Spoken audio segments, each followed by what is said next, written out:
everyone, nice to see you all. Let we introduce ourselves to you. He is Saida Wali, she is Nandini, she is Ravati, she is Ashashwini, she is Mushkan, she is Bhargavi, she is Pavani, she is Supriya, he is Ashwant, she is Jahanvi.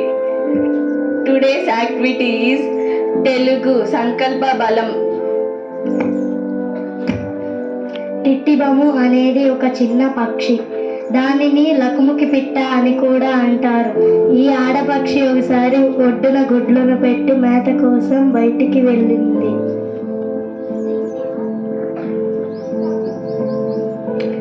అది తిరిగి వచ్చి చూసేసరికి అక్కడ గుడ్లు కనిపించలేదు. ఆ గుడ్లను సముద్రపు కెరటాలు సముద్రంలోకి ఈడ్చుకొని పోయాయి. గుడ్లు కనిపించకపోయేసరికి ఆ పక్షి చాలా బాధపడింది. అయ్యో, ఈ పాడు సముద్రం నా గుడ్లను అపహరించుకొని పోయింది అని తలుచుకుంటూ ఆ చిన్న పక్షి చాలా బాధపడింది. ఏడుపు ఆపి ఆలోచించింది. ఆ చిన్న పక్షి మనసులోకి మెరుపులాగా ఒక ఆలోచన మెరిసింది. వెంటనే కార్యాచరణకు దిగి సముద్రపు ఒడ్డుకు వెళ్ళి ఒక నీటి బొట్టును పీల్చి దూరంగా వెళ్ళి ఉమ్ము వేసింది. మళ్ళీ సముద్రపు వద్దకు వచ్చి ఇంకొక నీటి బొట్టును పీల్చి దూరంగా వెళ్ళి ఉమ్ము వేయసాగింది. ఈ విధంగా అది విశ్రాంతి లేకుండా నీటిని ఉమ్మ వేయడంలోనే నిమగ్నమై ఉంది. ఆ సముద్రం అంతా ఉమ్మ వేస్తే తన గుడ్లు బయటికి వస్తాయనుకుంటుంది.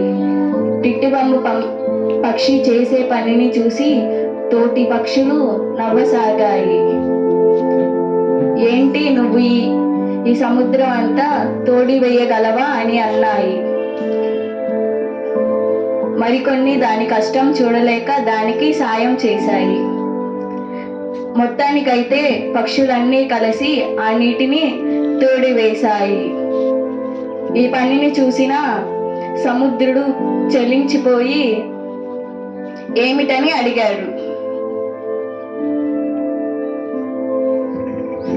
తన పక్షి గుడ్లను సముద్రపు అలలు ఈడ్చుకుపోయిన విషయం లకుముకి పక్షి సముద్రంతో చెప్పింది. తన పట్టుదల, సంకల్పం, సంతతి పట్ల ప్రేమను చూచిన సముద్రుని మనసు కరిగిపోయింది.